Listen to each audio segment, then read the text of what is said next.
En el torbellino de la España del siglo XIX, donde las tensiones políticas oscilaban entre absolutismo y liberalismo, la Revolución de 1854 marcó un punto de inflexión. Este episodio, lleno de intrigas, luchas y esperanzas, es retratado magistralmente por Benito Pérez Galdós en La Revolución de Julio. Con su prosa vívida y su capacidad para entrelazar historia y ficción, el autor nos transporta al corazón de Madrid en un verano ardiente, donde el pueblo y los militares se alzan contra un sistema que los oprime. En las siguientes páginas, reviviremos esos días de revuelta, desde la conspiración inicial hasta las consecuencias que marcaron el destino de España. Capítulo 1. Los primeros ecos de la revuelta. El verano de 1854 se deslizaba sobre Madrid con la pesadez de un sol inclemente que, desde el alba hasta el ocaso, doraba las calles polvorientas y resecaba los ánimos de una población agitada. La ciudad, vasta y convulsa, hervía bajo un cielo sin nubes que parecía contener en su inmensidad la tensión de los tiempos. No era solo el calor lo que inflamaba los corazones, un fuego distinto, forjado en las entrañas del descontento, crepitaba en las esquinas, en los cafés donde la política se discutía con la misma pasión que un lance de honor, en los cuarteles donde los oficiales murmuraban con recelo, en las plazas donde los obreros y comerciantes veían en el porvenir una interrogante sombría. Madrid, con sus viejos palacios y sus callejuelas sombrías, había sido testigo de innumerables revueltas, pero esta vez algo diferente se gestaba. La indignación popular ya no se conformaba con susurrar tras las puertas entreabiertas o con manifestarse en rumores de taberna.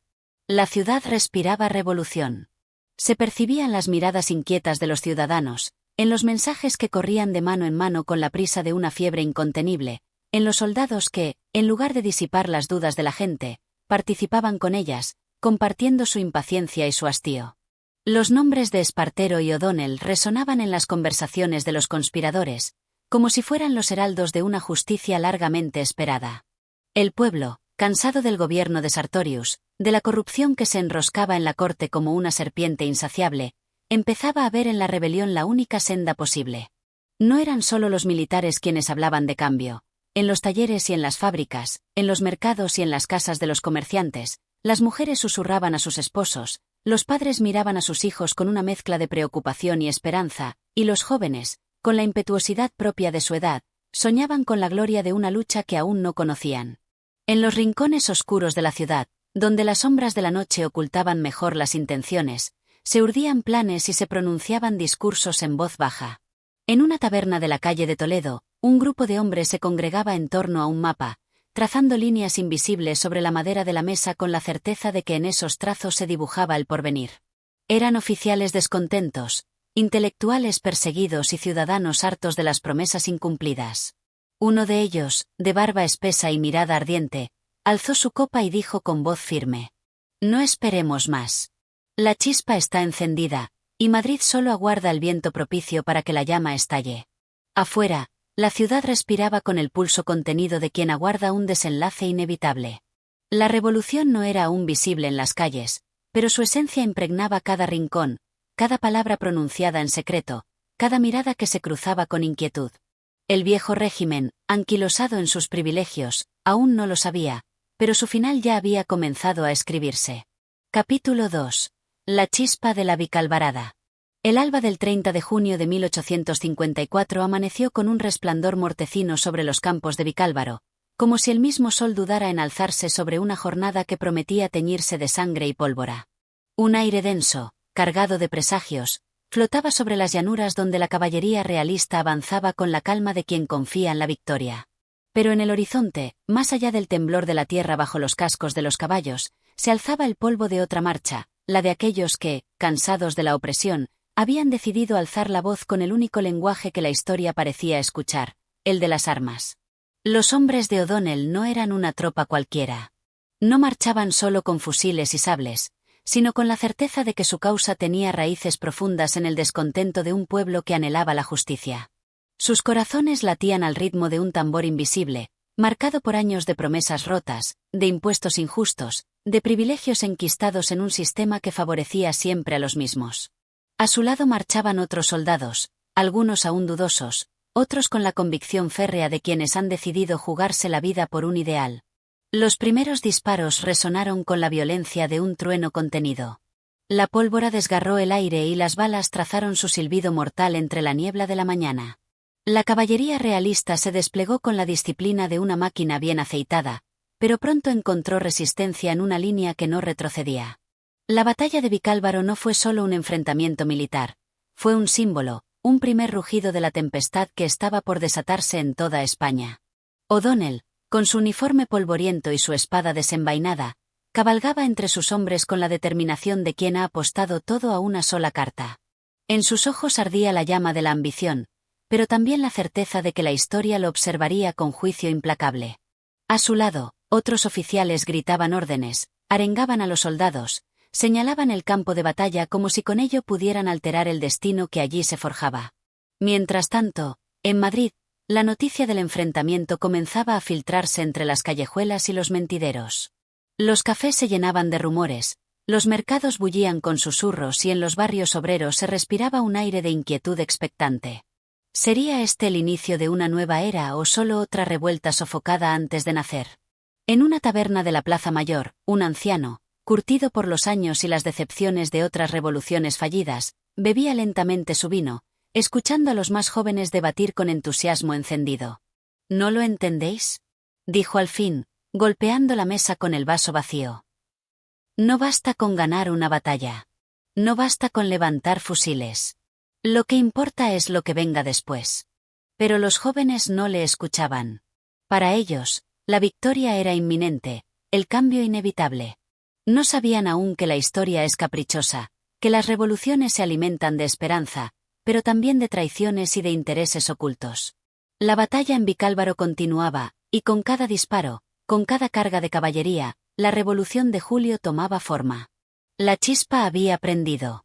Solo quedaba esperar si se convertiría en un incendio incontrolable o si sería apagada antes de arrasar con todo a su paso. Capítulo 3. El eco de los tambores en Madrid. Madrid despertó con la inquietud de un animal acorralado. En los callejones oscuros, en las plazas donde el pueblo se reunía para comentar las noticias, en los cafés donde los intelectuales debatían con fervor, en las casas de los comerciantes que temían por sus negocios y en los palacios donde la aristocracia se aferraba con uñas y dientes a su mundo en decadencia, el rumor de la revuelta se expandía como el eco de un tambor de guerra. El 1 de julio, la batalla de Vicálvaro aún era una herida abierta en la memoria de la nación. Los periódicos, con su prosa encendida, relataban la lucha con la grandilocuencia de quienes buscan avivar la llama del descontento. Hablaban de O'Donnell como si fuese un héroe de leyenda, de la valentía de los soldados sublevados, de la debilidad de las tropas gubernamentales. En las tertulias se hablaba con furor, con la certeza de que algo grande se avecinaba, de que la historia estaba girando su rueda con violencia y que nadie, ni el gobierno ni los revolucionarios, podía ya detener su movimiento. Por las calles de la ciudad, las patrullas del ejército real marchaban con la rigidez de autómatas, tratando de imponer un orden que ya se desmoronaba como un castillo de naipes. Los soldados, lejos de infundir respeto, provocaban miradas de desdén, gestos de desafío entre los más valientes. En algunos rincones, los murmullos se transformaban en gritos, las discusiones en arengas y los silencios en una tensión insoportable. En una modesta casa del barrio de Lavapiés, un grupo de jóvenes discutía en voz baja. Entre ellos se encontraba un muchacho de apenas 20 años, con el rostro encendido por la emoción. Se llamaba Rafael y era hijo de un impresor que, durante años, había encuadernado libros prohibidos y había visto pasar por sus manos las ideas de los grandes pensadores revolucionarios de Europa. Creció entre hojas de papel y tinta, escuchando a su padre hablar de libertad, de igualdad, de la necesidad de un cambio que solo podía lograrse con el esfuerzo del pueblo. No podemos seguir esperando, dijo Rafael, con los ojos ardiendo de determinación. La guerra ha comenzado y nosotros seguimos aquí, sentados, esperando a que otros hagan la historia por nosotros. Un hombre mayor, de barba espesa y voz grave, lo miró con una mezcla de orgullo y preocupación. ¿Y qué propones, muchacho? Pregunto. ¿Salir a la calle y enfrentarnos a los fusiles con las manos vacías? No estamos tan desarmados como creéis, respondió Rafael, sacando de debajo de la mesa un viejo trabuco y mostrándolo con gesto solemne. Y no somos los únicos. El pueblo está listo. El hombre mayor suspiró. Había visto revoluciones antes y sabía que el entusiasmo de la juventud era un arma de doble filo. Pero también sabía que el momento de actuar se acercaba. Esa misma noche, mientras Madrid dormía inquieto bajo el resplandor de una luna velada por las nubes, pequeños grupos de conspiradores se reunían en diferentes puntos de la ciudad. En casas humildes, en tabernas escondidas, en sótanos oscuros donde se imprimían panfletos que llamaban a la insurrección, el pueblo comenzaba a organizarse. Los obreros se armaban con herramientas convertidas en armas improvisadas, los estudiantes escribían discursos incendiarios, los militares desafectos al gobierno intercambiaban mensajes cifrados. El Palacio Real, ajeno aún a la magnitud de lo que se gestaba, permanecía en silencio. La reina Isabel II, rodeada de su corte, confiaba en que el levantamiento sería sofocado como tantas veces antes. Pero en los pasillos de la nobleza, los murmullos crecían, las lealtades flaqueaban y algunos ya comenzaban a preguntarse si era hora de cambiar de bando antes de que fuese demasiado tarde. La ciudad, expectante, contenía el aliento. Las primeras luces del 2 de julio encontrarían a Madrid en un estado de ebullición. La revolución no era ya un rumor. Se avecinaba, como una tormenta imparable. Capítulo 4. El incendio de las calles. El amanecer del 2 de julio no trajo la calma a Madrid, sino el temblor sordo de un volcán a punto de estallar. La ciudad, enrarecida por el aire espeso de la incertidumbre, amaneció envuelta en un murmullo inquietante. No era el bullicio habitual de los vendedores en los mercados ni el clamor de los carruajes rodando por las calles empedradas. No. Este sonido era distinto, más grave, más profundo. Era el eco de la expectación, de la revuelta gestándose en cada esquina, en cada plazuela, en cada taberna donde los hombres bebían el último trago antes de empuñar un arma. En los barrios populares, el pueblo se había levantado antes de que saliera el sol. Sabían que la guerra no era solo cosa de generales y soldados, que la revolución no nacía en los palacios ni en los despachos, sino en las entrañas mismas de la ciudad. Lavapiés, embajadores, el Rastro, la Plaza de la Cebada, en esos rincones, la gente no hablaba de política con la pomposidad de los cafés aristocráticos. Aquí, las palabras eran acción, y la acción era inminente. Los hombres de O'Donnell, aún dispersos después de la batalla de Vicálvaro, se preparaban para el siguiente paso. No bastaba con vencer en el campo de batalla, la victoria debía consolidarse en la capital, allí donde se definía el destino del reino. A lo largo de la noche, emisarios disfrazados de mercaderes, de clérigos, de mendigos, habían entrado en la ciudad con mensajes cifrados. En cada carta, en cada nota escrita con mano temblorosa y tinta apresurada, se dictaba la consigna: «Levantaos». Y Madrid se levantó. Los primeros estallidos de violencia surgieron en las puertas de los cuarteles. Grupos de insurgentes, armados con lo que tuvieran a mano, enfrentaron a las tropas leales a la reina con la furia de quien no tiene nada que perder. La Guardia Civil, aún leal al gobierno, intentó contener a los rebeldes, pero pronto se vio desbordada. En algunas unidades, los soldados vacilaron. No todos estaban dispuestos a derramar sangre por una monarquía que los había olvidado. Unos desertaron, otros se unieron a la revuelta. Las calles del centro se llenaron de barricadas improvisadas. Muebles viejos, carretas volcadas, adoquines arrancados de las calles, todo servía para levantar un muro entre el pueblo y las tropas del gobierno. Las mujeres, lejos de quedarse al margen, fueron las primeras en gritar, en arengar a sus hombres, en lanzar piedras y ollas hirviendo desde los balcones. Los niños correteaban entre las trincheras improvisadas, llevando mensajes, recogiendo municiones, robando pan de los comercios cerrados para alimentar a los combatientes. En la Puerta del Sol, el centro neurálgico de la ciudad, el enfrentamiento adquirió la magnitud de una batalla campal. Los soldados reales, atrincherados en el edificio de correos, disparaban a la multitud que avanzaba con rabia desatada. Un cañón, arrastrado con esfuerzo por un grupo de obreros, fue emplazado frente a las posiciones enemigas. Nadie sabía de dónde había salido, pero lo cierto era que en cuestión de minutos, las explosiones sacudieron la plaza con una violencia ensordecedora. Desde la Plaza Mayor hasta la calle de Alcalá, el fuego consumía edificios, tiendas, carrozas abandonadas. Las llamas, como lenguas hambrientas, devoraban la madera de los ventanales y se reflejaban en los adoquines mojados con sangre y lluvia. En medio de la confusión, un joven de rostro pálido y mirada febril corría de un lado a otro, buscando a su padre.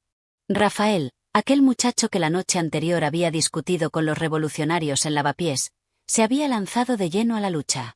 Llevaba el trabuco que había mostrado con orgullo, pero aún no había disparado. No porque le faltara valor, sino porque aún no había encontrado el blanco adecuado.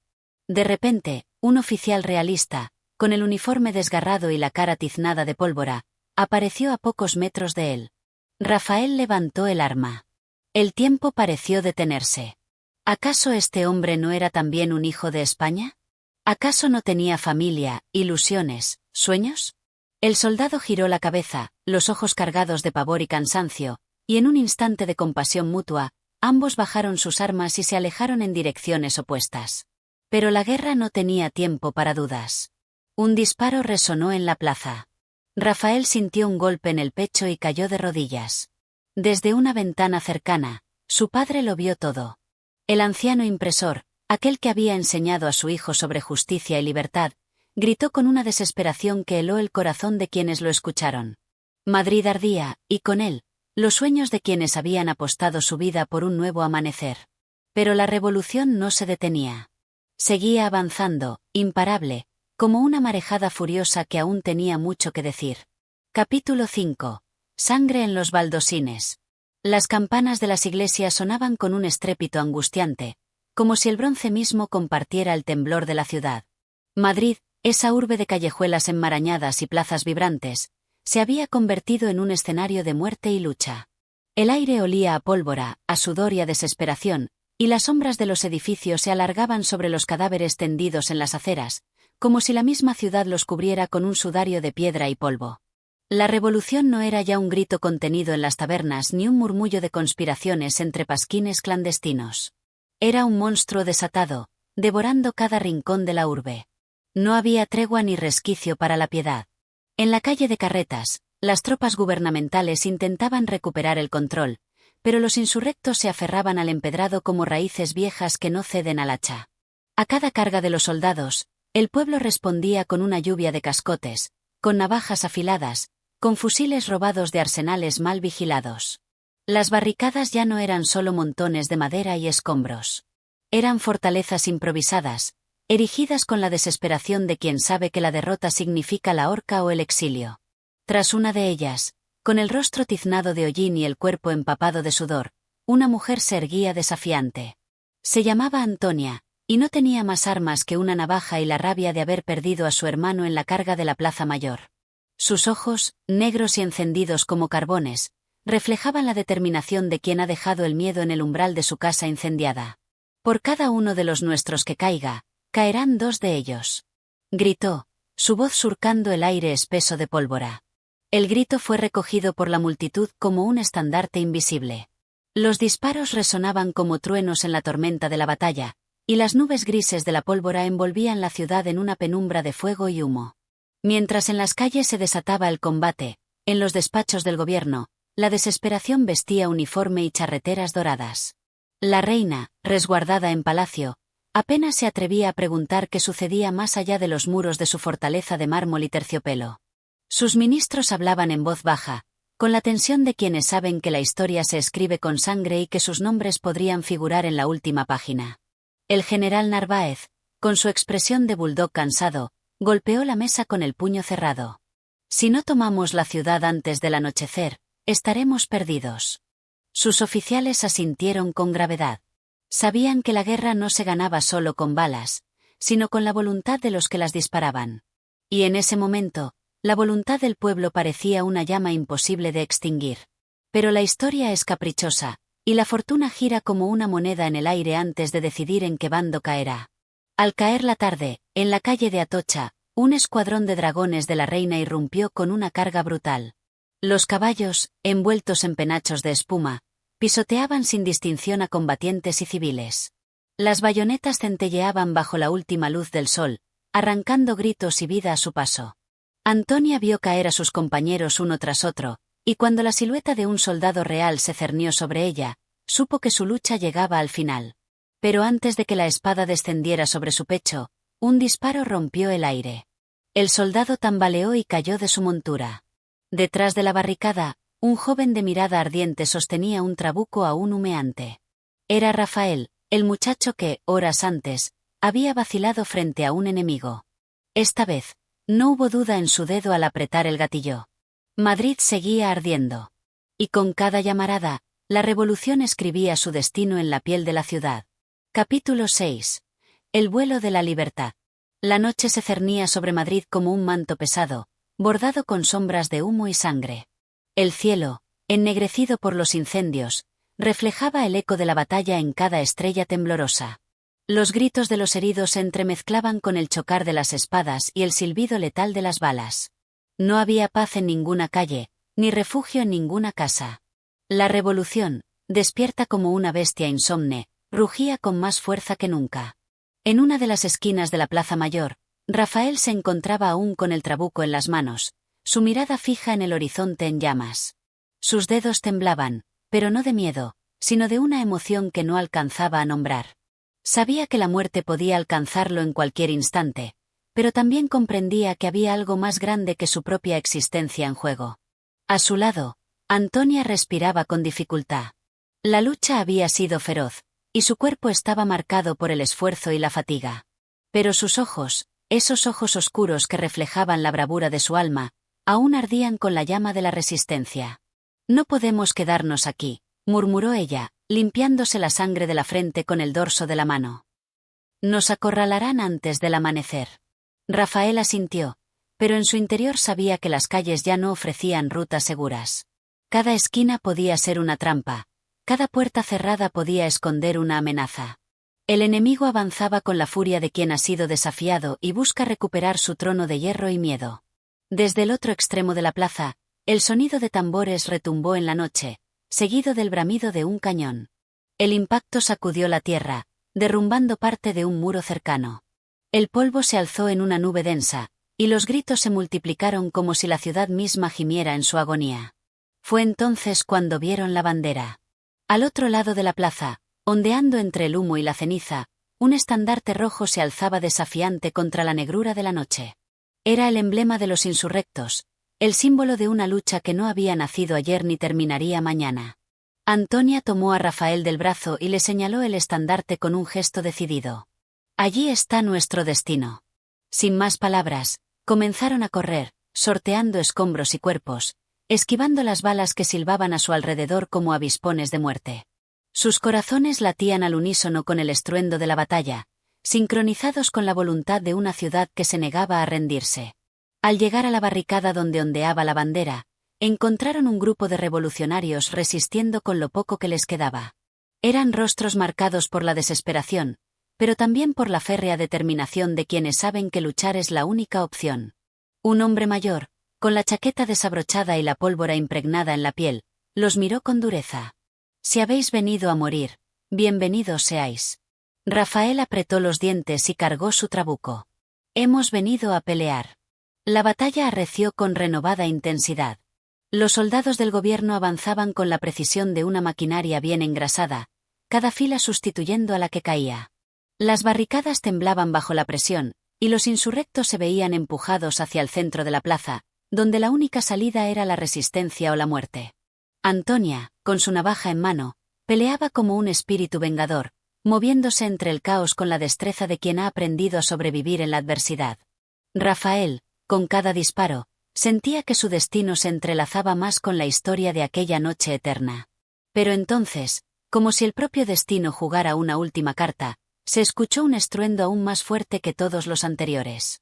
Desde la calle Mayor, una nueva columna de revolucionarios irrumpió en la plaza, liderada por un joven de chaqueta oscura y sombrero ladeado. Su voz tronó sobre el estrépito de la batalla. «No os rindáis. La ciudad es nuestra». El grito encendió los corazones agotados. La resistencia cobró un nuevo ímpetu, y por un instante, pareció que la revolución podía vencer. Pero el destino, caprichoso e implacable, aún guardaba sorpresas. Desde la calle de Alcalá, un nuevo batallón realista avanzaba con paso firme, sus bayonetas reluciendo bajo la luz incierta de los incendios. Eran refuerzos traídos desde el Palacio Real, la última carta de la monarquía para sofocar el alzamiento. Rafael sintió un escalofrío recorrer su espalda. Sabía lo que aquello significaba. «Nos van a rodear», susurró. Antonia lo miró con el ceño fruncido, la determinación aún intacta en sus facciones. «Entonces, tendremos que volar». Y con esas palabras, se lanzaron de nuevo al fragor de la lucha, donde la única certeza era la incertidumbre y la única promesa, la del sacrificio. Capítulo 7. El destino de los insurgentes. El alba despuntaba sobre Madrid con un resplandor pálido, teñido del humo de los incendios que aún se aferraban a las ruinas de la ciudad. La brisa matinal arrastraba el olor metálico de la pólvora y el hedor de la sangre derramada en la víspera. En las calles empedradas, los cuerpos de los caídos yacían como sombras petrificadas, testigos mudos de la lucha encarnizada que había envuelto la ciudad en una vorágine de fuego y acero. Rafael despertó sobresaltado, con el cuerpo entumecido y la garganta reseca. Un dolor punzante le recorría el costado, donde un roce de bayoneta había abierto una herida superficial. A su alrededor, los supervivientes de la revuelta se acurrucaban en los rincones oscuros de una taberna saqueada, escondidos como animales acorralados. Antonia se encontraba a su lado, con la espalda apoyada contra la pared, su cabello enmarañado y la mirada fija en la puerta entreabierta. Había velado por él durante toda la noche, sosteniendo la esperanza como un hilo frágil que amenazaba con romperse en cualquier momento. «Están por todas partes», susurró, sin apartar la vista de la calle. Rafael se incorporó con esfuerzo, sintiendo el peso de la fatiga en cada uno de sus músculos. Afuera, el sonido de los tambores marcaba el avance de las tropas realistas. La ciudad estaba bajo asedio, y la cacería de insurgentes había comenzado con el primer rayo de sol. Un grito rasgó el silencio de la mañana. Desde una calle cercana, el estrépito de botas resonó con brutalidad. Se oían órdenes dadas con voz firme, el sonido de culatas golpeando puertas, los lamentos de los prisioneros arrastrados a la fuerza. Madrid, que la noche anterior había ardido con el furor de la revolución, amanecía ahora con el peso de la represión sobre sus espaldas. Antonia tomó la mano de Rafael con fuerza. «Tenemos que salir de aquí», dijo con urgencia. Pero escapar no era sencillo. Cada calle estaba vigilada, cada pasaje bloqueado por soldados que buscaban a los responsables del alzamiento. No había refugio seguro, ni compuerta que no pudiera ser derribada. La traición y el miedo se infiltraban en cada esquina, y los mismos ciudadanos que el día anterior habían vitoreado la revuelta, ahora bajaban la mirada o denunciaban a sus vecinos para salvarse a sí mismos. Rafael sabía que solo había una oportunidad: llegar al extrarradio de la ciudad antes de que los cercaran por completo. «Conozco un pasaje», susurró. «Detrás del convento de las Descalzas hay una puerta que da a los huertos. Si logramos cruzarla antes de que la patrulla llegue, tendremos una oportunidad». Antonia asintió sin dudar. Sin perder un segundo, salieron de la taberna y se deslizaron entre los escombros de la plaza. La ciudad estaba sumida en un inquietante silencio, roto únicamente por el eco de las botas militares que avanzaban por las avenidas principales. La opresión se sentía en el aire, como un peso invisible que ahogaba la esperanza. Se movieron con rapidez, esquivando las patrullas y evitando las miradas curiosas de los pocos ciudadanos que merodeaban por las calles. Rafael sentía el latido de su corazón acelerarse a cada paso, consciente de que cada esquina podía ser la última. Finalmente, llegaron a la puerta trasera del convento. La encontraron cerrada con un pesado candado, una barrera inesperada entre ellos y la libertad. «Dios maldiga nuestra suerte», murmuró Antonia, golpeando la madera con frustración. Pero Rafael no estaba dispuesto a rendirse. Buscó entre los escombros y halló una barra de hierro oxidada. Con esfuerzo, comenzó a forzar el candado, sintiendo el sudor resbalar por su frente mientras el tiempo se escurría entre sus dedos. El sonido de pasos apresurados llegó desde el otro extremo del callejón. «¡Alto ahí!». La voz cortó el aire como un cuchillo. Los soldados los habían encontrado. Antonia desenvainó su navaja sin vacilar, su postura firme como la de un animal dispuesto a pelear hasta el final. Rafael, con las manos aún ocupadas en el candado, supo que solo había un instante para actuar. Con un crujido seco, la cerradura cedió. «¡Core!», gritó, empujando la puerta con todas sus fuerzas. Ambos cruzaron el umbral justo cuando los soldados disparaban sus fusiles. Las balas se incrustaron en la madera, astillando la puerta detrás de ellos. Rafael sintió un ardor en la pierna, pero no se detuvo. Corrieron a través del huerto, entre los árboles y arbustos que ofrecían un refugio momentáneo. A lo lejos, el sonido de las campanas anunciaba la llegada del alba, un nuevo día en el que la revolución parecía haberse esfumado como un sueño interrumpido. Pero Rafael sabía que aquello no era el final. La lucha no terminaba con una derrota ni con un amanecer teñido de sangre. Mientras hubiese quienes recordaran, quienes se negaran a doblar la rodilla, la llama seguiría ardiendo en algún rincón de la historia, esperando el momento de resurgir. Volveremos, susurró Antonia, con la mirada fija en el horizonte. Y en sus palabras, Rafael encontró la certeza de que, aunque el presente perteneciera a los vencedores, el futuro aún podía ser reclamado por los soñadores. Capítulo 8. El pacto de las sombras. La noche se extendía sobre los campos que rodeaban Madrid como un manto de incertidumbre. El silencio pesaba en el aire, interrumpido solo por el murmullo lejano del viento que deslizaba su hálito gélido entre los árboles. Rafael y Antonia avanzaban con dificultad, ocultándose en la espesura de los huertos, esquivando las sombras alargadas que proyectaba la luna en su tránsito por el firmamento. Cada paso era un desafío, cada respiro una batalla contra el agotamiento que oprimía sus cuerpos. Pero no podían detenerse. El eco de la represión aún vibraba en sus oídos, los disparos, los gritos, el estruendo de la lucha sofocada por la tiranía. La ciudad que horas antes ardía en la hoguera de la revuelta ahora yacía sofocada bajo el peso del miedo. Antonia se detuvo un instante y se apoyó contra un muro derruido, tratando de recuperar el aliento.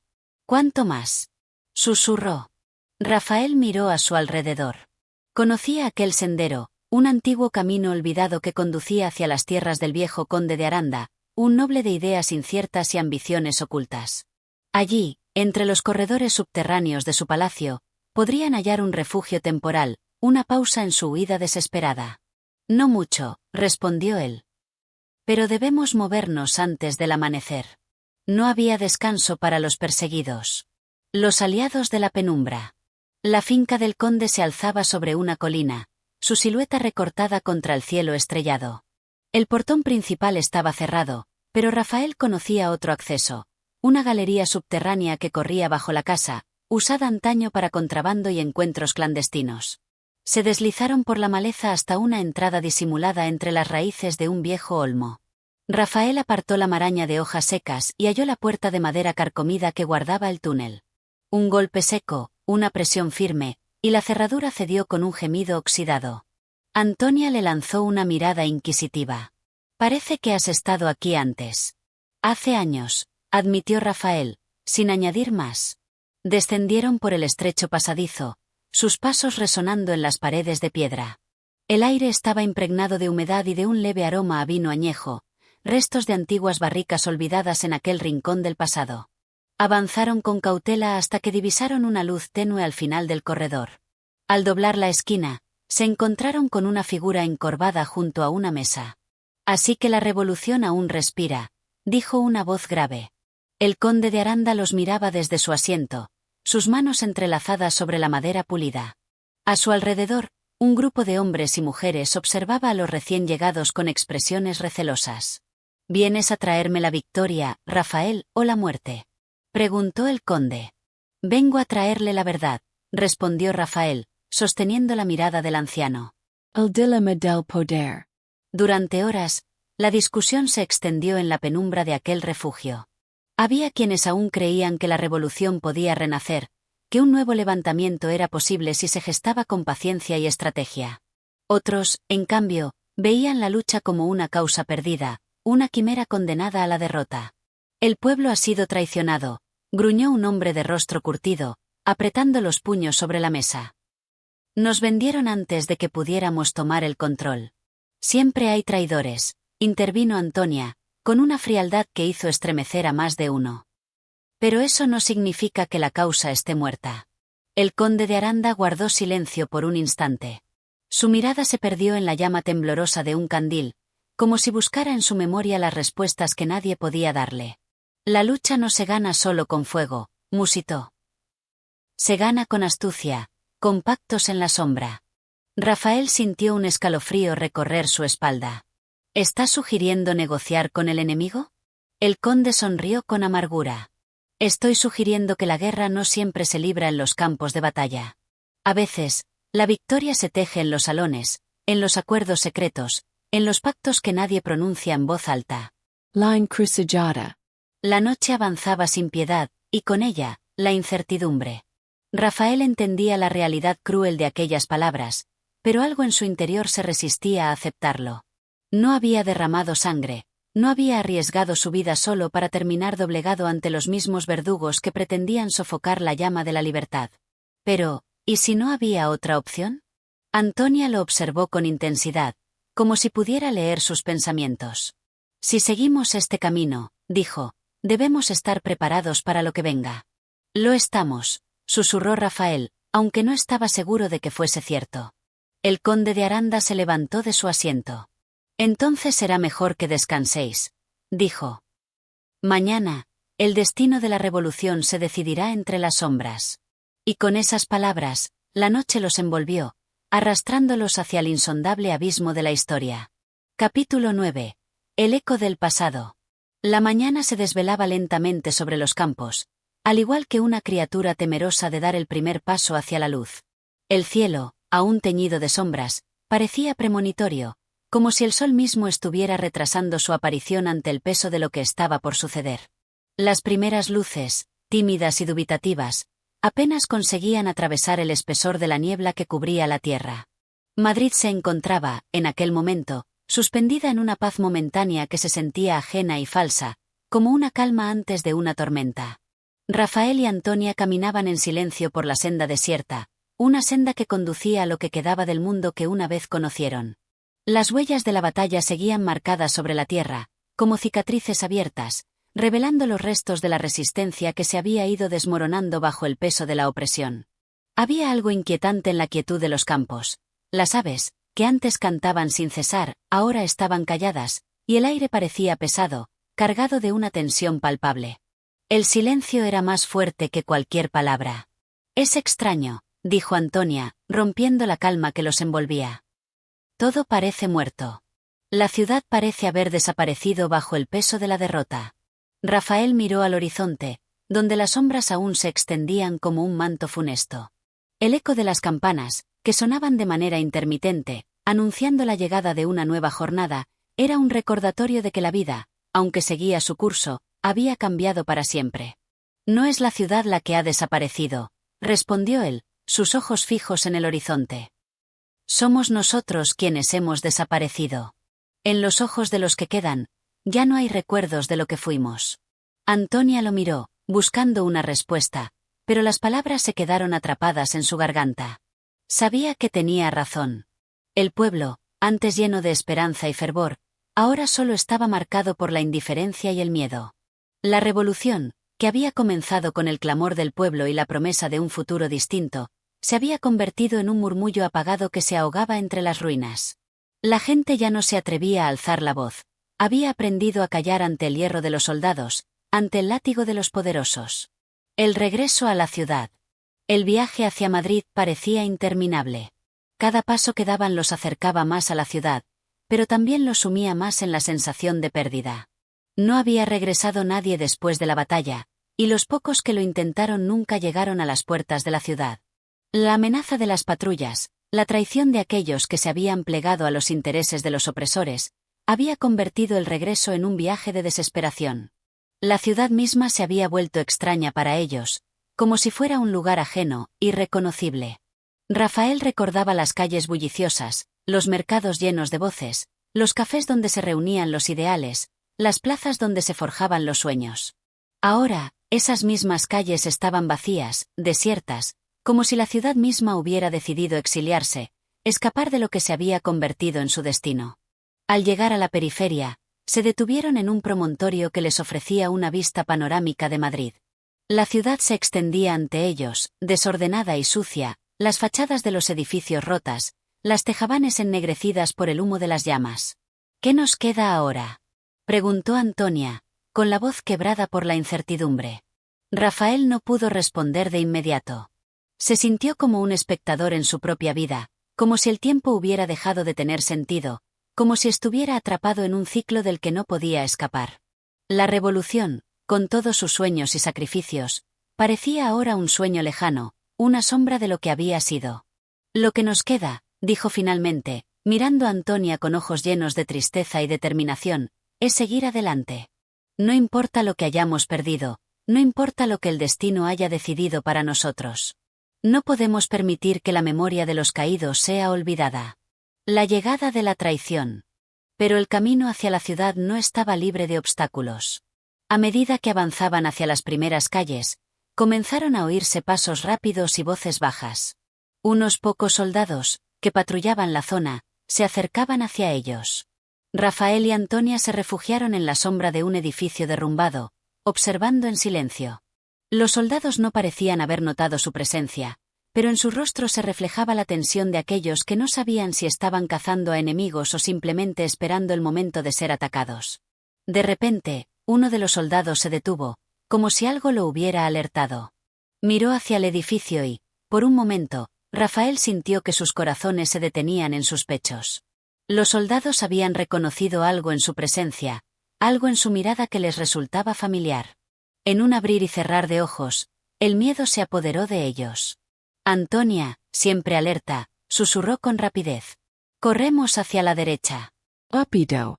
Sin pensarlo dos veces, ambos se lanzaron hacia la dirección indicada, saltando sobre los escombros y corriendo entre las ruinas. El sonido de las botas y los gritos de los soldados comenzaron a resonar a sus espaldas, y una vez más, el peligro se cernió sobre ellos como una sombra ominosa. El último refugio. Al final, llegaron a una vieja casa de campo, uno de esos refugios olvidados por el tiempo y las guerras. No era un lugar ideal, ni seguro, pero les ofrecía un respiro temporal. Aquí, en esta casa, podrían reorganizar sus pensamientos, trazar nuevos planes, aunque la sensación de que todo estaba por desmoronarse los asfixiaba. El interior de la casa estaba en ruinas. Las paredes, agrietadas por el paso del tiempo, tenían un aire desolado. No había muebles, solo una chimenea apagada y un par de camas raídas. Sin embargo, había algo en la quietud de aquel lugar que ofrecía un mínimo consuelo. «Aquí estaremos a salvo, al menos por un tiempo», dijo Rafael, sin mucha convicción. Antonia se recostó sobre una de las camas, mirando al techo como si estuviera buscando respuestas en las grietas de la madera.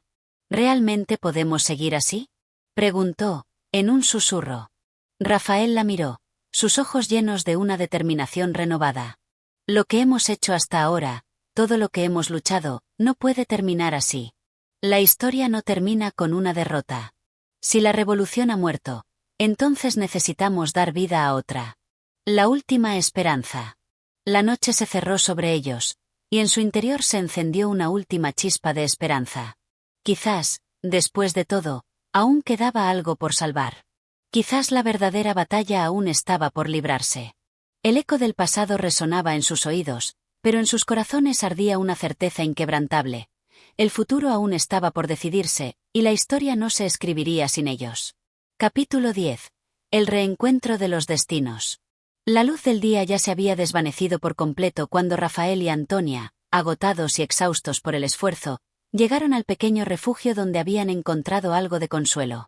El aire estaba denso, cargado de un sabor amargo, como si la tierra misma estuviera reteniendo su aliento, temerosa de lo que se avecinaba. El pequeño rincón donde se refugiaban, una vieja casa de campo oculta entre los árboles, parecía ser su único refugio temporal en un mundo que ya no era el que conocían. Los sonidos de los soldados y las patrullas se desvanecían lentamente a medida que avanzaban hacia el interior, pero la amenaza de la traición nunca se alejaba por completo. La casa, a pesar de estar derruida y olvidada, era un refugio que les ofrecía lo que más necesitaban en ese momento: tiempo.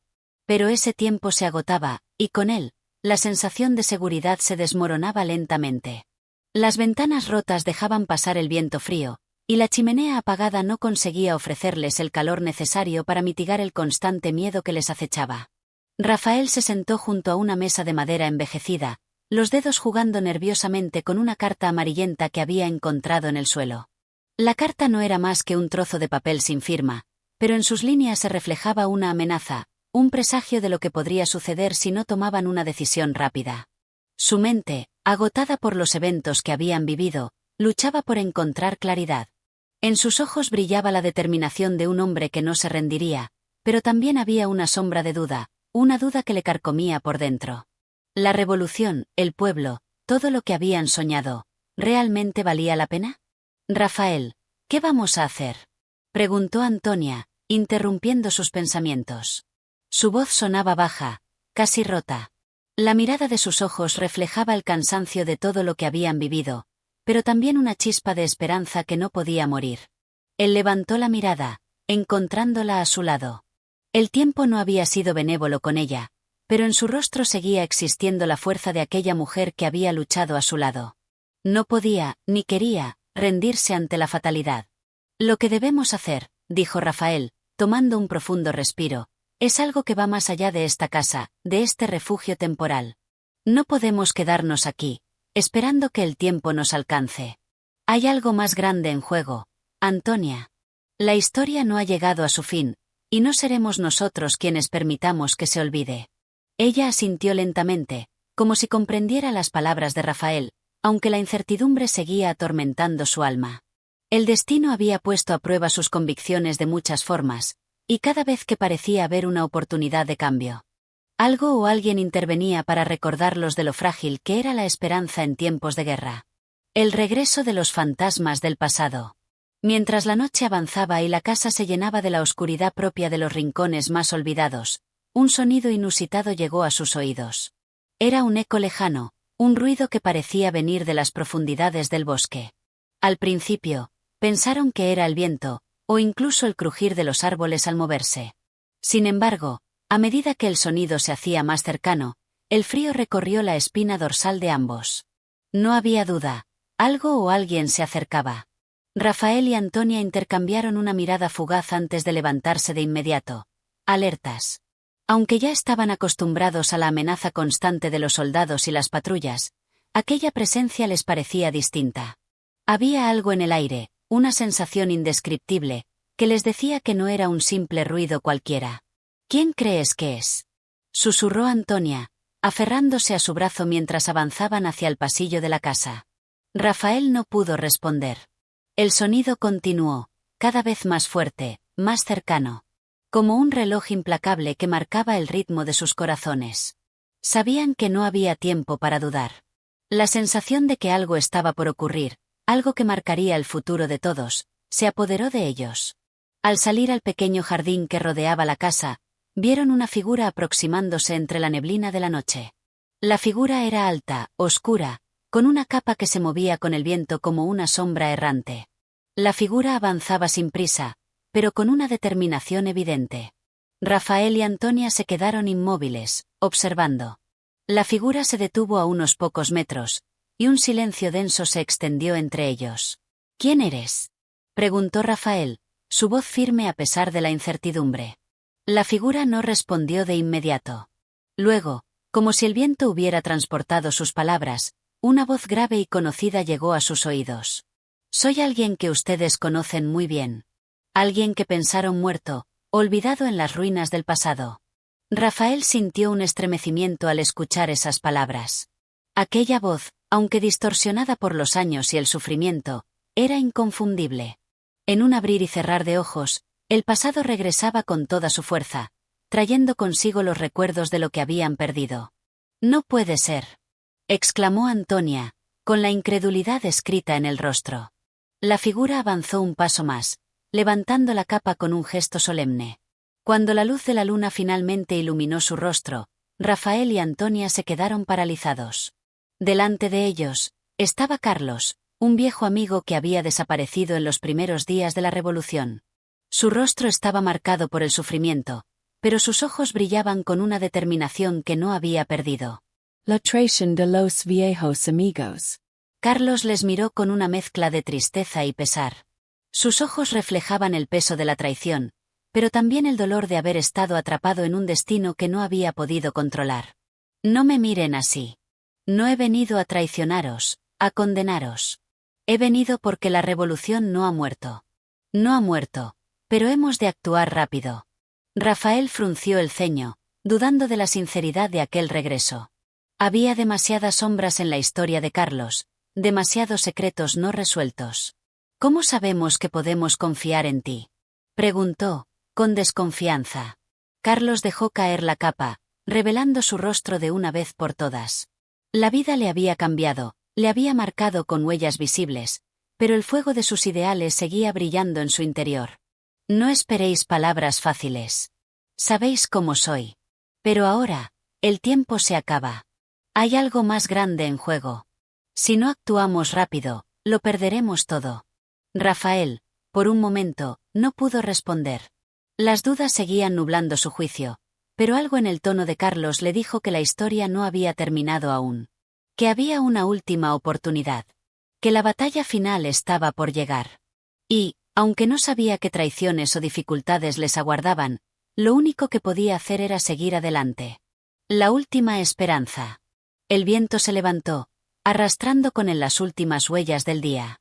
Las estrellas comenzaban a aparecer en el cielo, como testigos de una época que aún no había escrito su última página. En ese rincón del mundo, en esa vieja casa en ruinas, Rafael y Antonia tomaron una decisión que cambiaría el rumbo de todo lo que había sido. A su lado, Carlos, el espectro del pasado, era su última esperanza. Pero en ese momento, todos ellos sabían que ya no podían volver atrás. La revolución, el destino, los ideales, todo estaba por decidirse en ese preciso instante. Y el futuro, con toda su incertidumbre, comenzaba a escribirse nuevamente, aunque ninguno de ellos sabía si sería una historia de redención o de destrucción total. Capítulo 11. Los vientos de la revolución. La brisa de la mañana llegaba suave y fresca, como un presagio de lo que se avecinaba. Los primeros rayos de sol se filtraban entre los árboles, dorando la tierra mojada y ofreciendo una luz tenue pero prometedora. Sin embargo, en el corazón de Rafael, esa luz parecía opacada por las sombras de la incertidumbre. El tiempo que había pasado en la casa con Antonia y Carlos había sido un respiro necesario, pero también un paréntesis en la tormenta que se estaba gestando en el horizonte. El hecho de que Carlos hubiera regresado, aún con las cicatrices del pasado, había desatado en Rafael una serie de emociones contradictorias. Por un lado, sentía alivio al ver a un viejo amigo regresar de entre las sombras, pero por otro, la desconfianza seguía ardiendo en su pecho, como una llama que se rehusaba a apagarse. No podía olvidarse tan fácilmente de lo que había sucedido, de los secretos no revelados, de las traiciones veladas. Antonia, al igual que él, observaba a Carlos con una mezcla de desconcierto y cautela. El tiempo que había pasado desde su desaparición, las tensiones, los sacrificios de la lucha, todo había cambiado. Nadie podía volver al pasado con las mismas manos. Y sin embargo, aquí estaban, frente a él, a la espera de lo que Carlos tuviera que decir.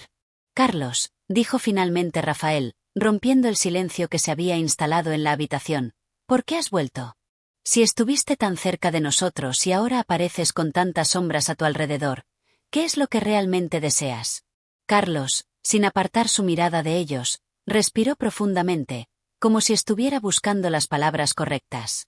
Se sentó lentamente sobre una vieja silla de madera que crujió bajo su peso, y la luz de la mañana parecía desvanecerse un poco, atrapada por la gravedad del momento. No he vuelto para causar más dolor, dijo Carlos, con voz grave, casi un susurro, como si las palabras mismas estuvieran pesando más que el aire alrededor de ellos. He vuelto porque el futuro que soñamos se está desmoronando, y el tiempo corre. Todos hemos estado esperando algo, y no puedo quedarme inactivo mientras el mundo sigue girando, arrastrándonos con él hacia una marea de destrucción. Los ideales por los que luchamos, las esperanzas que abrazamos, están a punto de ser aplastadas por la misma maquinaria que una vez juramos derribar. Y no puedo quedarme de brazos cruzados mientras todo se pierde. Rafael lo miró fijamente. El peso de sus palabras lo golpeó, pero no podía dejarse llevar por la emotividad. Había algo en su mirada que le decía que Carlos no estaba diciendo toda la verdad, que había más detrás de sus palabras que lo que él quería admitir. Sin embargo, también sabía que la situación era crítica, y el tiempo no era su aliado. Entonces, ¿qué propones?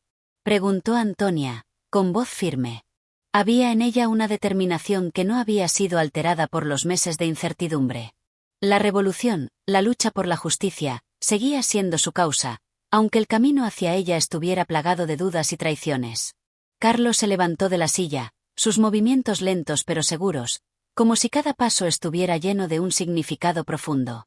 Avanzó hacia la ventana, mirando el horizonte, donde las primeras huellas del día comenzaban a desaparecer bajo la niebla que cubría el campo. El silencio se hizo más pesado a medida que pasaban los segundos, y la espera de su respuesta se convirtió en una tortura interminable. Propongo que nos unamos a aquellos que aún luchan, dijo finalmente. Aquellos que no han sucumbido al miedo ni a la traición. El enemigo está más cerca de lo que pensamos. No es solo el gobierno al que hemos estado combatiendo, sino algo mucho más grande, más insidioso. La opresión no se limita a un solo grupo. Está en todas partes, entre nosotros, dentro de nosotros. Si no nos unimos ahora, perderemos todo. La revolución ha dejado de ser una lucha de ideales, ha pasado a ser una lucha por la supervivencia. Las palabras de Carlos retumbaron en los corazones de los presentes. La revolución ya no era una cuestión de ideales puros y sencillos. Había evolucionado, como todo lo demás, y ahora estaba impregnada de una oscuridad más profunda, una desesperación que no podía ser ignorada. Rafael miró a Antonia, buscando en sus ojos una señal de lo que debía hacer. Ella, con una mirada intensa y determinada, asintió lentamente, como si hubiera comprendido la magnitud de lo que Carlos acababa de decir. «Lo que dices es cierto», respondió Rafael, su voz grave, como si finalmente hubiera llegado a una conclusión. «Pero, ¿cómo podemos estar seguros de que no estamos cayendo en la misma trampa? ¿Cómo sabemos que no estamos siendo manipulados una vez más? Todo esto es tan incierto, Carlos. Las líneas entre el bien y el mal se han vuelto difusas. Y no podemos permitirnos cometer errores, no cuando el destino de tantas personas está en juego». Carlos giró hacia él, sus ojos llenos de una intensidad desesperada. «Lo sé, Rafael. Lo sé muy bien. Y eso es precisamente lo que más me preocupa. No estamos luchando solo contra el enemigo exterior, también estamos luchando contra nuestras propias sombras. Pero no hay tiempo para dudar. La revolución no tiene cabida para la vacilación.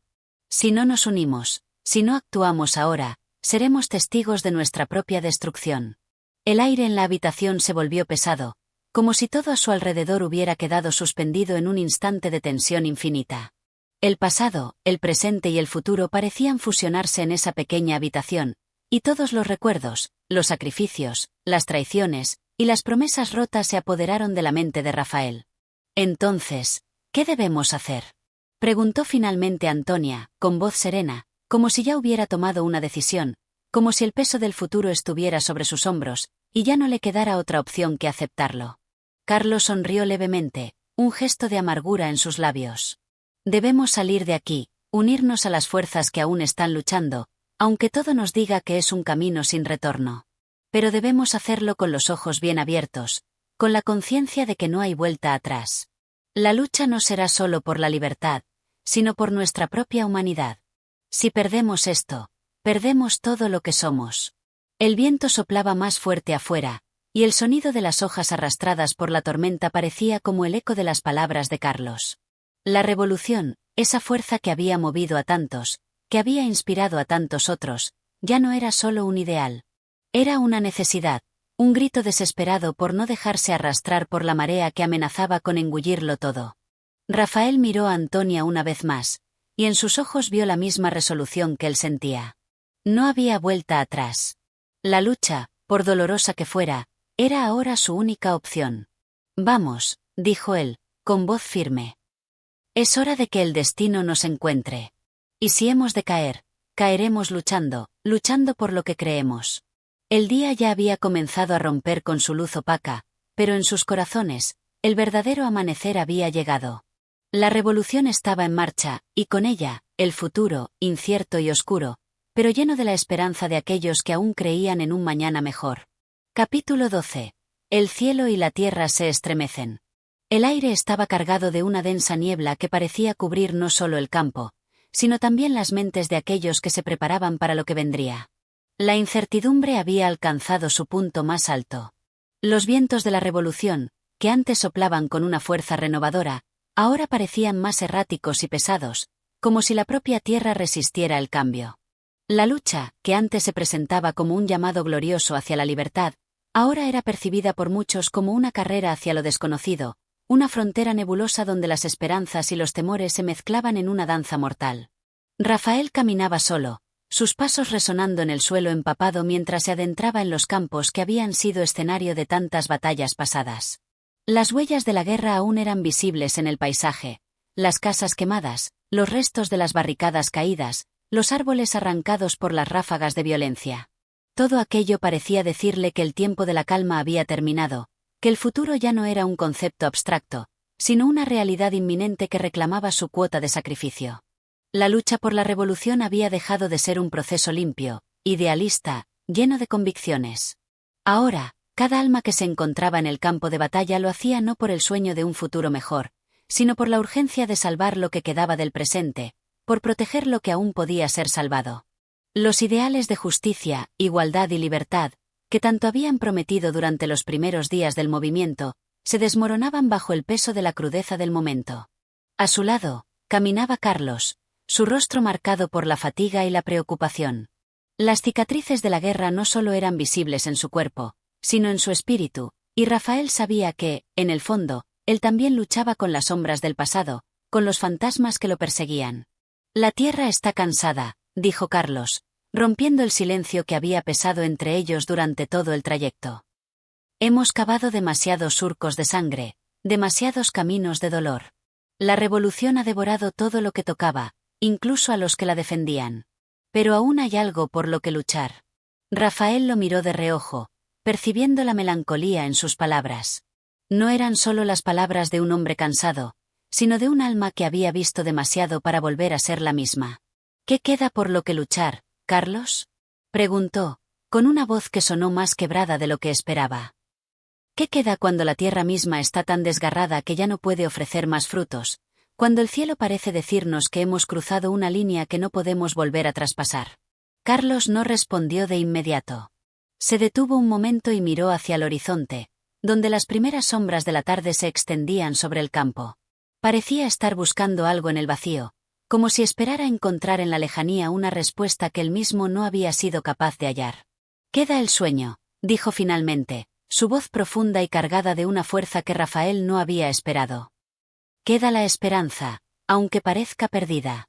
La revolución no es solo el acto físico de derribar las paredes del viejo orden, sino la creación de algo nuevo, algo que aún no hemos logrado, pero que sigue existiendo en cada uno de nosotros. Mientras haya uno de nosotros que siga creyendo en ese sueño, mientras haya uno de nosotros dispuesto a luchar por ello, la revolución no habrá fracasado.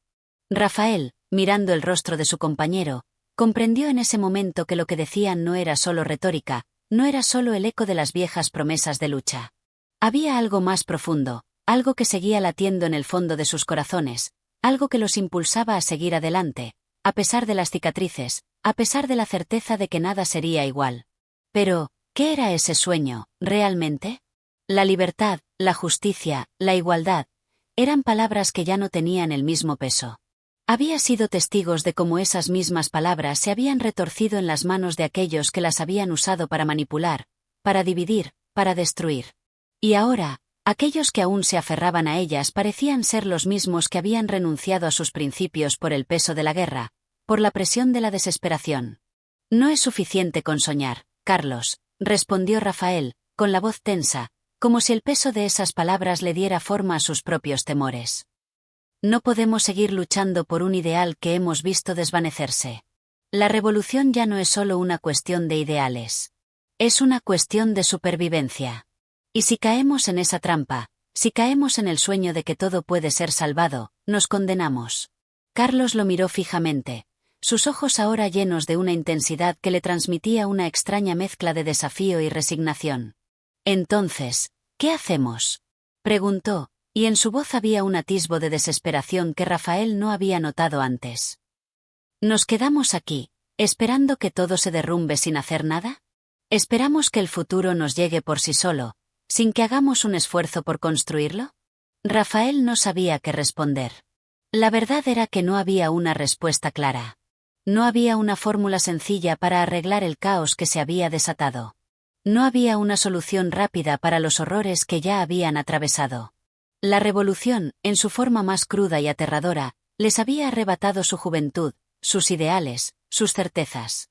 Y ahora, todo lo que quedaba era caminar sobre un campo minado de dudas. Y entonces, en ese mismo instante, la tierra bajo sus pies tembló. No fue un temblor natural, no fue un sismo que proviniera de la naturaleza. Era un estremecimiento profundo, una vibración en el aire que les hizo detenerse, mirar a su alrededor. El viento comenzó a soplar con una fuerza inusitada, arrastrando polvo y hojas caídas. La niebla que había cubierto todo hasta ese momento parecía despejarse de golpe, como si la propia atmósfera estuviera liberándose de un peso insoportable. Era el sonido de la revolución, el ruido de la máquina de guerra que se ponía en marcha, un sonido que anunciaba que la lucha estaba lejos de haber terminado. Y en ese momento, Rafael comprendió que la tormenta que se había desatado sobre ellos no se detendría. El futuro era incierto, pero lo que sí era seguro es que la lucha seguiría, con o sin ellos. Y a pesar del miedo que sentía, algo en su interior despertó, algo que aún creía en la posibilidad de un cambio, de un futuro mejor. Vamos, dijo finalmente, tomando una profunda respiración. La batalla no está perdida, no mientras aún estemos de pie. Y, con esos últimos pensamientos, ambos se adentraron en la niebla que había comenzado a disiparse, sabiendo que el camino por delante no era más claro, pero que no quedaba otra opción que seguir adelante. Capítulo 13. Las lágrimas del alma. La revolución había recorrido un largo y tortuoso camino, dejando a su paso tanto esperanza como desolación. El viento, cargado de los ecos de los gritos de los combatientes, soplaba sobre las tierras aún marcadas por la huella de la guerra. Cada rincón del país parecía susurrar historias de sacrificio y de un futuro incierto, como si la misma tierra esperara una respuesta que ya no podía ofrecerse en simples palabras. El cielo, antes tan lleno de promesas, ahora se mostraba gris y pesado, como si entendiera que el destino del pueblo se hallaba en una encrucijada más profunda de lo que cualquier alma podría imaginar. Rafael caminaba entre las ruinas de lo que había sido una de las ciudades más vibrantes de la nación. Las calles que antes habían sido llenas de vida ahora yacían desiertas, como si el alma de la ciudad misma hubiera sido arrancada de su cuerpo. Las casas, una vez plenas de familias, ahora se erguían como esqueletos vacíos, sus paredes y techos desmoronados por las llamas que la guerra había alimentado. El polvo, al que ya todos se habían acostumbrado, cubría todo a su paso, y el aire, denso y cargado, parecía pesar sobre los hombros de los sobrevivientes. No estaba solo. A su lado, avanzaba Carlos, con la mirada perdida en el horizonte, sin parecer notar los vestigios de la destrucción que los rodeaban. Rafael lo miraba, reconociendo en su amigo una lucha interna más grande que cualquier conflicto que pudieran librar en el campo de batalla. Había algo en Carlos que había cambiado, algo que el tiempo y las experiencias vividas ya no podían borrar. ¿Te has dado cuenta?, preguntó Rafael, su voz baja, como si temiera romper el silencio sagrado que los envolvía. Las huellas de la guerra no son solo visibles en las paredes de las casas, ni en los cuerpos de los caídos. Están en nuestras almas, en el peso que llevamos en nuestros corazones. ¿Cómo se puede reconstruir un país cuando hemos perdido nuestra humanidad? Carlos giró lentamente hacia él, sus ojos oscuros y profundos, como si el tiempo hubiera dejado en su mirada una sombra imposible de erradicar. Por un momento, parecía que su amigo iba a decir algo, pero solo suspiró, como si las palabras le hubieran fallado. En lugar de responder, continuó caminando, y Rafael no insistió. Sabía que el dolor era tan grande que las palabras no tenían cabida en ese instante. La revolución había dejado su marca en todos ellos. Nadie podía escapar de su impacto, de la furia con la que había barrido los ideales y las certezas. Lo que antes parecía una causa noble, ahora se veía teñido de grises, de dudas. Los mismos ideales por los que se habían alzado en armas se desmoronaban con cada día que pasaba. ¿Acaso la libertad que anhelaban los había llevado por el camino de la destrucción? Avanzaron por las calles en ruinas, cada paso resonando en el vacío. En sus rostros ya no brillaba la juventud ansiosa de cambio, sino una calma sombría, como si la revolución misma les hubiera arrancado de su interior la capacidad de soñar. Ya no hablaban de gloria ni de justicia. Solo de sobrevivir, de mantener la esperanza a flote, aunque fueran los rincones más oscuros de sus pensamientos. De repente, una explosión distante quebró el silencio. El sonido fue ensordecedor, el eco de la destrucción resonando en sus pechos como un grito de angustia. Rafael y Carlos se detuvieron, paralizados por el estruendo, los ojos buscando la fuente del ruido, el lugar donde la muerte había reclamado más almas. ¿Qué ha sido eso?, preguntó Carlos, sin mirar a Rafael, como si la respuesta ya estuviera escrita en las estrellas. No lo sé, respondió Rafael, su voz temblando levemente. Pero no podemos quedarnos aquí. La lucha sigue, y nosotros debemos estar preparados. El corazón de ambos latía con fuerza. La vida ya no era lo que había sido.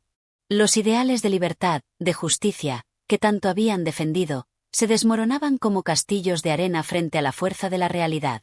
La lucha por un país mejor ya no era un sueño, sino una necesidad desesperada, una lucha por no ser arrastrados por la marea de la historia.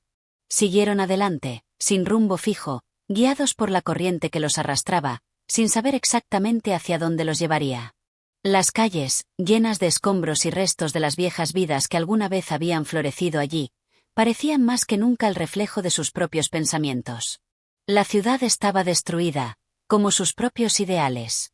El futuro era incierto, tan incierto como la vida misma. Finalmente, llegaron a un edificio que aún se mantenía en pie, aunque parcialmente dañado. Entraron sin hacer ruido, como si el espacio les ofreciera una tregua temporal en su andar. Rafael se apoyó en la pared, y por un momento, ambos quedaron en silencio, solo escuchando el retumbar de la revolución que seguía a lo lejos. El viento se colaba por las grietas del edificio, trayendo consigo un aire frío que les calaba hasta los huesos. «Estamos cambiando, ¿verdad?», preguntó Carlos, su voz suave pero llena de una tristeza que parecía arrastrar la pregunta a lo más profundo de su ser. Rafael lo miró, sintiendo el peso de esa misma transformación. En ese instante, no solo el país estaba cambiando, sino ellos mismos.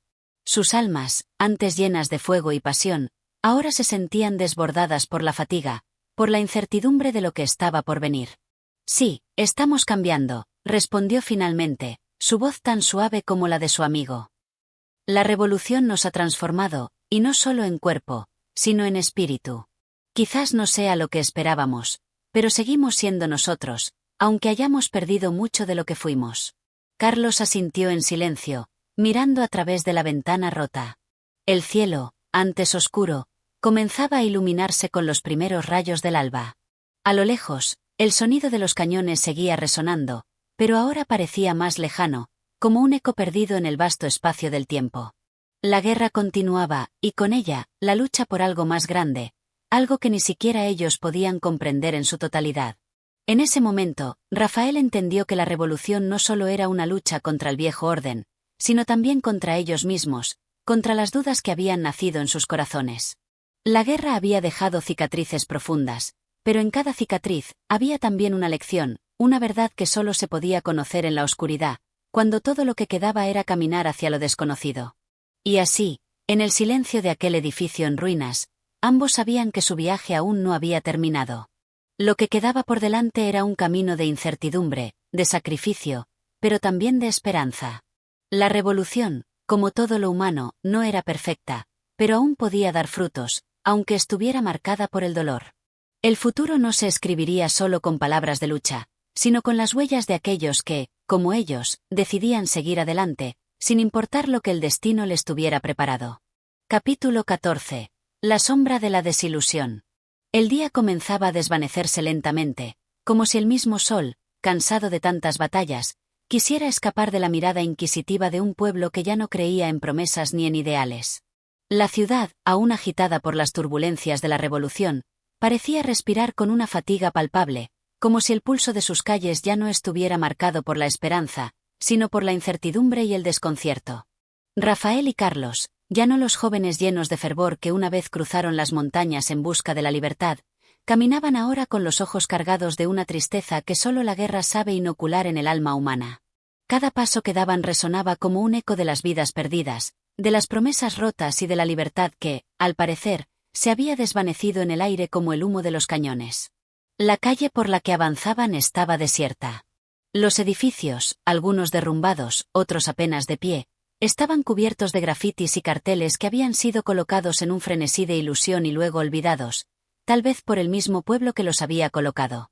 Cada palabra, cada imagen, parecía hablar de un pasado que ya no existía, de una revolución que había sido idealizada y que, ahora, se mostraba como una sombra de lo que alguna vez prometió ser. Carlos, con el rostro sombrío, se detuvo frente a una pared cubriéndose de esos anuncios desgastados. Los colores se habían desvanecido, pero las palabras seguían ahí, como testigos mudos de las promesas incumplidas. Libertad para todos. La justicia será nuestra, decía uno de los carteles, pero Rafael sabía, al igual que su amigo, que esas palabras ya no tenían ningún valor. La justicia, si alguna vez existió, se había perdido en la niebla de las luchas interminables, y la libertad se había convertido en un concepto vacío, un sueño lejano del que pocos se atrevían a hablar. ¿Cuánto tiempo más, Rafael? Preguntó Carlos en un susurro, como si temiera que el viento mismo escuchara su desesperación. Sus ojos, tan agudos y penetrantes en el pasado, ahora parecían nublados, como si todo a su alrededor hubiera perdido su nitidez, como si las sombras de la revolución se hubieran adueñado de su vista. Rafael lo miró fijamente, reconociendo en su amigo una fatiga mucho mayor que la de sus propios huesos. Carlos, que siempre había sido un hombre de acción, ahora parecía un reflejo de los mismos ideales que, a lo largo de su vida, había defendido con tanta pasión. La revolución que había abrazado con tal fuerza había dejado cicatrices profundas, y ya no podía ocultarlas. Ya no podía negar lo evidente.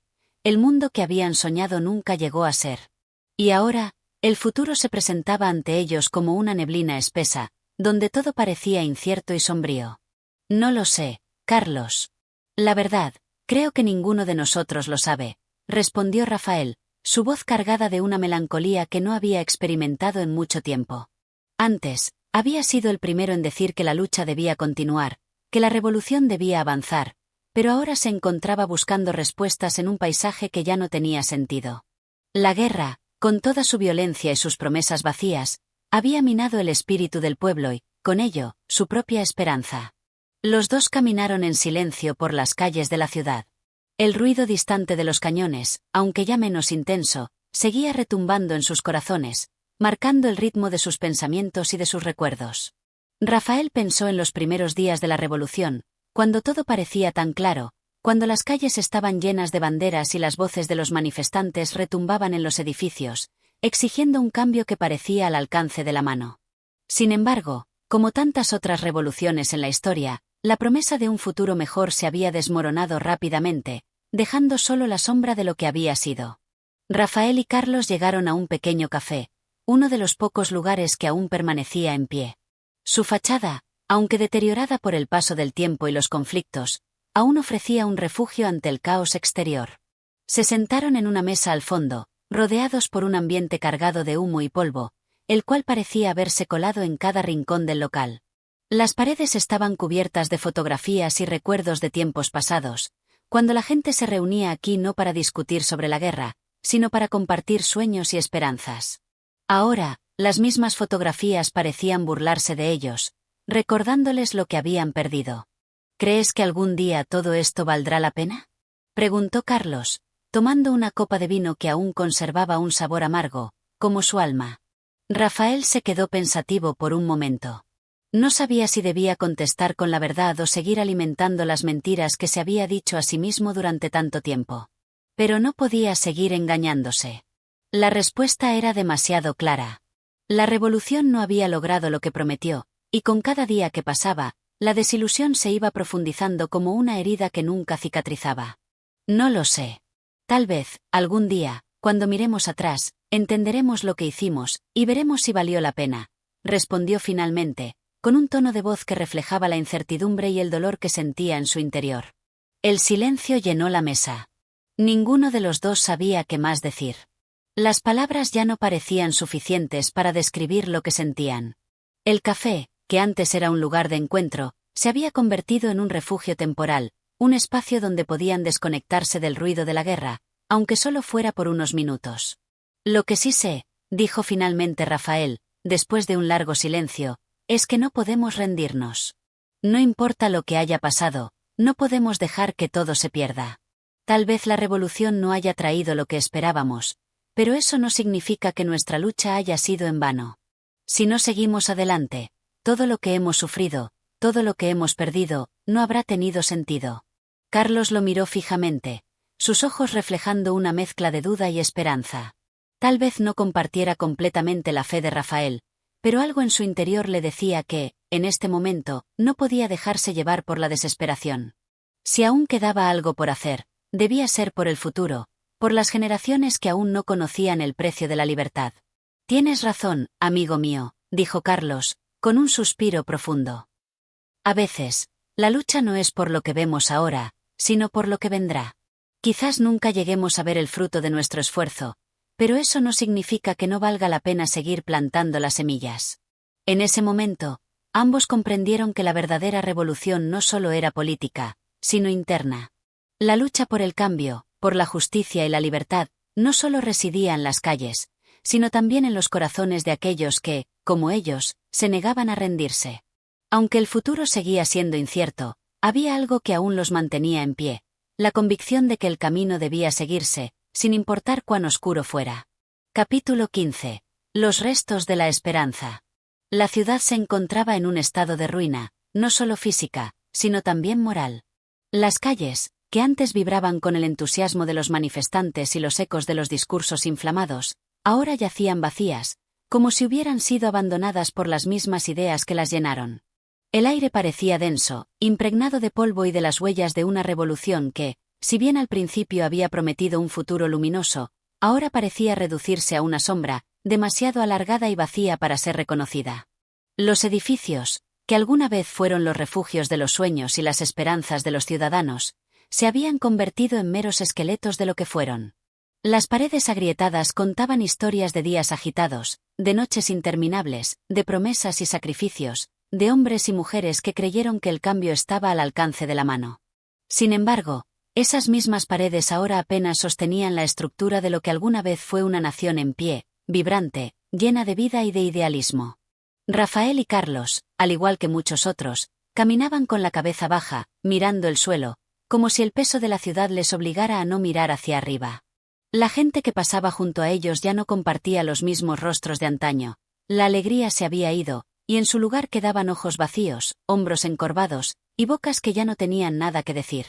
Incluso el viento parecía susurrar en sus oídos, llevándose consigo las palabras no pronunciadas, las verdades no dichas. ¿Cuánto tiempo más podremos soportar esto, Rafael? Preguntó Carlos, mientras observaba a una mujer que cruzaba la calle, su mirada perdida, como si ya no supiera a dónde iba ni por qué. Rafael lo miró en silencio.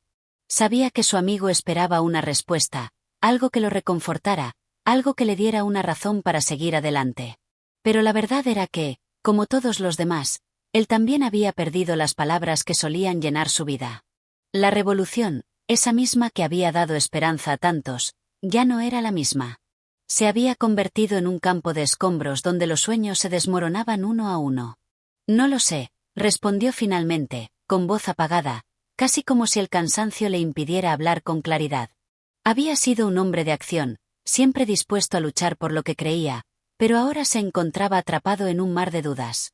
Los ideales que alguna vez lo impulsaron parecían cada vez más lejanos, como si pertenecieran a otra vida, a otro Rafael. Ahora, solo quedaba la desilusión de un pueblo que ya no sabía qué esperar. Al llegar a la plaza principal de la ciudad, un lugar que había sido el centro de todos los movimientos revolucionarios, se encontraron con una escena que les arrancó un suspiro. La plaza estaba vacía, no había más multitudes, ni gritos, ni banderas ondeando al viento. Solo quedaban las huellas de los que estuvieron allí, como una memoria difusa e inalcanzable.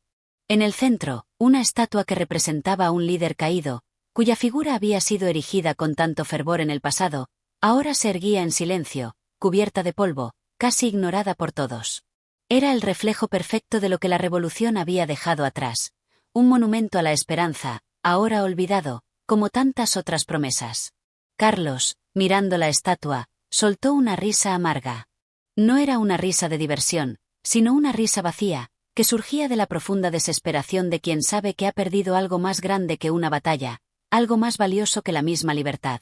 ¿Qué quedará de todo esto?, murmuró, como si hablase para sí mismo. Sus palabras fueron llevadas por el viento, pero nadie las escuchó. Nadie quedó ya para escuchar las dudas de los que una vez creyeron que todo era posible. Rafael se sentó en un banco cercano, sus manos descansando sobre las piernas, sus ojos fijos en el horizonte. Todo parecía estar desmoronándose a su alrededor. Las promesas de un mundo mejor se desvanecían, como si fueran humo, escapando de entre los dedos de aquellos que se aferraron a ellas con tanta fuerza. Sin embargo, en su interior algo resistía, algo que no podía dejar de latir, la esperanza. Aunque fuera una chispa diminuta, estaba allí, persistente. A veces me pregunto si valió la pena, dijo Rafael, sin apartar la mirada de la estatua. Carlos lo miró de reojo, sin decir nada. No había respuestas fáciles para esa pregunta. Nadie podía decir si lo que habían vivido, sufrido y perdido había tenido algún propósito real. La revolución había prometido mucho, pero había entregado poco. El pueblo había pagado un precio alto, demasiado alto, por algo que no sabía si alguna vez había existido realmente. De repente, un sonido a lo lejos les hizo levantar la vista. Era el sonido de los tambores, distantes pero inconfundibles. En un primer momento, Rafael pensó que la guerra había comenzado de nuevo, que los ecos de la revolución aún resonaban en algún rincón de la ciudad. Pero luego, al escuchar más de cerca, se dio cuenta de que no era más que un pequeño grupo de personas que, a pesar de todo, todavía intentaban mantener viva la llama de la resistencia. Aunque las calles estuvieran vacías, aunque las promesas se hubieran roto, allí estaban ellos, luchando con lo único que les quedaba, la música, el sonido que los unía, que los mantenía en pie. Rafael y Carlos se levantaron, caminando en dirección al sonido. No sabían qué encontrarían, ni qué sentido tendría unirse a esa pequeña multitud, pero algo los impulsaba. Quizá era la necesidad de recordar que, aunque todo estuviera perdido, aún quedaba algo por lo que luchar. Al llegar, vieron a un grupo de hombres y mujeres, algunos ya mayores, otros jóvenes, todos unidos por la misma causa. No llevaban armas ni banderas. Solo instrumentos musicales y una pasión que no se había extinguido, aunque la esperanza estuviera prácticamente muerta. Ellos cantaban una canción antigua, una de aquellas canciones que habían marcado los primeros días de la revolución, cuando el futuro parecía prometedor y el pueblo estaba unido en su deseo de cambio. Rafael y Carlos se unieron a ellos, sin saber por qué, pero sintiendo que era lo único que quedaba por hacer. No se trataba de una victoria, ni de una derrota. Se trataba de algo más profundo, de recordar que, aunque todo hubiera cambiado, aún quedaba algo por lo que valía la pena seguir adelante. Quizá la revolución no había sido todo lo que esperaban, pero aún quedaba la humanidad, la solidaridad, la música, el alma del pueblo que se negaba a morir. Gracias por escuchar este capítulo de la Revolución de Julio. Si disfrutaste de esta narración y deseas seguir explorando más historias, te invitamos a apoyar nuestro canal de audiolibros. Tu apoyo es fundamental para continuar trayendo más obras literarias a tu vida. No olvides suscribirte y compartir con quienes también disfrutan de la literatura.